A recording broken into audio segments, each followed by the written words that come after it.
ഈ പരിപ്പ് കറി തയ്യാറാക്കാം. അപ്പോൾ അതിനൊരു കുമ്പളങ്ങിൻ്റെ ഒരു മുറി എടുത്തിട്ടുണ്ട്. പിന്നെ അരക്കപ്പ് പരിപ്പ് എടുത്തിട്ടുണ്ട്. പരിപ്പ് ആദ്യം കഴുകി വൃത്തിയാക്കി വേവിച്ചെടുക്കാം. ഒരു തക്കാളി എടുത്തിട്ടുണ്ട്, സവോള, 3 പച്ചമുളക്. പരിപ്പ് വെന്തിട്ടുണ്ട്. അപ്പോൾ നമുക്ക് കഷ്ണങ്ങൾ ചേർത്ത് കൊടുക്കാം. തക്കാളി, ഉള്ളി, പച്ചമുളക് ചേർത്ത് കൊടുക്കാം. കുമ്പളങ്ങി ചേർത്ത് കൊടുക്കാം. ആവശ്യത്തിനുള്ള ഉപ്പ് ചേർത്ത് കൊടുക്കാം. 1.5 സ്പൂൺ മുളക് പൊടി ചേർത്ത് കൊടുക്കാം. സ്പൂൺ മഞ്ഞൾപ്പൊടി ചേർത്ത് കൊടുക്കാം.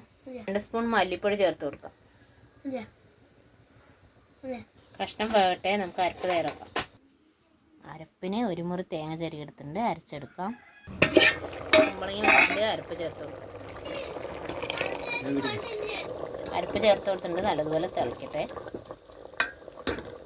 അരപ്പ് ചേർത്ത് കറി തിളച്ചിട്ടുണ്ട്, വറുത്തിടാം.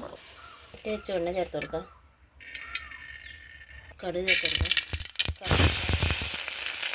ചെറുള്ളി ചേർത്ത് കൊടുക്കാം. കുമ്പളങ്ങ പരിപ്പ് കറി റെഡി ആയിട്ടുണ്ട്. അപ്പോൾ എല്ലാവരും ട്രൈ ചെയ്ത് നോക്കിയിട്ട് അഭിപ്രായം കമൻറ്റ് ചെയ്യുക.